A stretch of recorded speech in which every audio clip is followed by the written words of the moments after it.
John, something you just said is not consistent with what we were told last year. You're saying that you've always known there was a small number of Al-Qaeda in Afghanistan. President Biden said, what interest do we have in Afghanistan at this point with Al-Qaeda gone?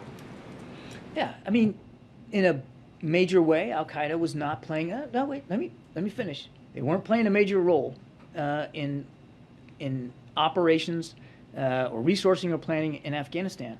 But Peter, I know specifically because I was at a different podium a year ago, and we talked about the fact that Al-Qaeda had a presence in Afghanistan, but small and not incredibly powerful or potent. And I think, again, without getting into numbers, we would still assess that to be the case. So we know that the Taliban was harboring the world's most wanted terrorist.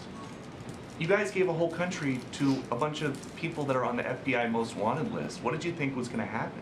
I would take issue with the premise that we gave a whole country to terrorist groups. I mean, again, I'd encourage you to ask. Harboring the world's #1 terrorist. How is that not giving a country to a terrorist sympathizing group, if not giving them permission to have terrorists just sit on a balcony? The question, I mean, Peter, the way you asked that, it makes it sound like we owned Afghanistan a year ago. It wasn't our country.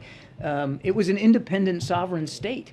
And the president made a bold decision to end a war that had been going on for 20 years because he believed then, and still believes now, that our national security interests are best met by meeting the threats of today, not the threats of 2001.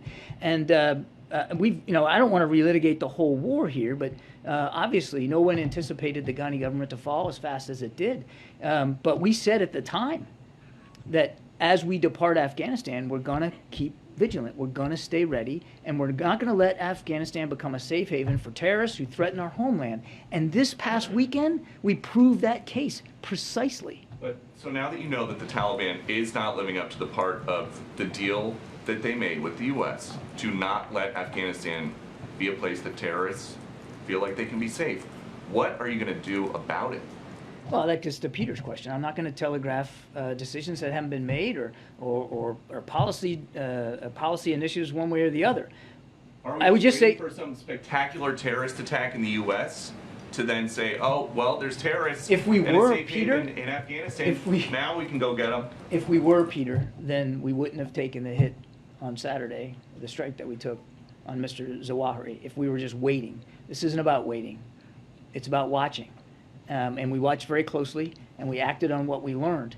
And I would go so far as to say not only the American people are safer as a result of President Biden's decision, but the rest of the world is safer. Does that mean that the threat from Al-Qaeda is over? No, of course it's not. Now, they'll have to make some decisions here, and we'll watch that too. And if we discern a threat to the American homeland again from them or any other terrorist group, the president will reserve the right to take that action again. We're going to go around.